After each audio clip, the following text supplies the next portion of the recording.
ISL നടത്തിപ്പിന്റെ കാര്യത്തിൽ അന്തിമ തീരുമാനം എടുക്കാൻ വേണ്ടിയിട്ടുള്ള കമ്മിറ്റി കല്യാൺ ചൗബയ്ക്ക് ഒരു റിപ്പോർട്ട് നൽകിയിട്ടുണ്ട്. അതിനകത്തും ഇത്തിരി തടസ്സങ്ങളൊക്കെയുള്ള കാര്യങ്ങളാണ് പറഞ്ഞിരിക്കുന്നത്. എന്താണെന്ന് വെച്ചാൽ പാർട്ടിസിപ്പേഷൻ ഫീ ആയിട്ട് ഓരോ ടീമുകളും 1 കോടി രൂപ വീതം നൽകണം. ലീഗ് കംപ്ലീറ്റ്ലി നടത്തേണ്ട അവകാശം ഓൾ ഇന്ത്യ ഫുട്ബോൾ ഫെഡറേഷനാണ്. കുറേ എക്സ്പെൻഡിച്ചർ അവർ തന്നെ വഹിക്കേണ്ടി വരും. അതൊക്കെ എങ്ങനെ ഫണ്ട് കണ്ടെത്തും എന്നുള്ള ഒരു ചോദ്യചിഹ്നമാണ്. അതെന്തെങ്കിലും ആയിക്കോട്ടെ.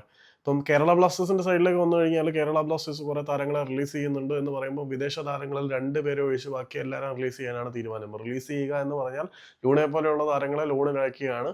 നോസതയിൽ ലോണിലാണ് പോയതെന്ന് പറയുന്നെങ്കിൽ പോലും ലിറ്ററലി താരം കേരള ബ്ലാസ്റ്റേഴ്സുമായിട്ട് വേർപെട്ട് പോയതാണ്. കാരണം മാർച്ചോട് കൂടിയിട്ട് മെയ് 31 കൂടിയിട്ട് നോയയും ബ്ലാസ്റ്റേഴ്സ് തമ്മിലുള്ള കോൺട്രാക്ട് അവസാനിക്കുകയാണ്. അപ്പോഴത്തേക്കും ലോൺ കാലാവധിയും തീരും. അപ്പോഴത്തേക്കും കോൺട്രാക്ട് എക്സ്പയർഡ് ആയി പോകും. നിലവിലെ സാഹചര്യത്തിൽ കേരള ബ്ലാസ്റ്റേഴ്സ് ഫെബ്രുവരി മാസത്തിൽ തുടങ്ങാൻ പോകുന്ന ഇന്ത്യൻ സൂപ്പർ ലീഗിന്റെ തട്ടിക്കൂട്ട് സെറ്റപ്പിന് 2 വിദേശ താരങ്ങളെ മാത്രമേ ഫീൽഡ് ചെയ്യിക്കുന്നുള്ളൂ എന്നാണ് അറിയുന്നത്.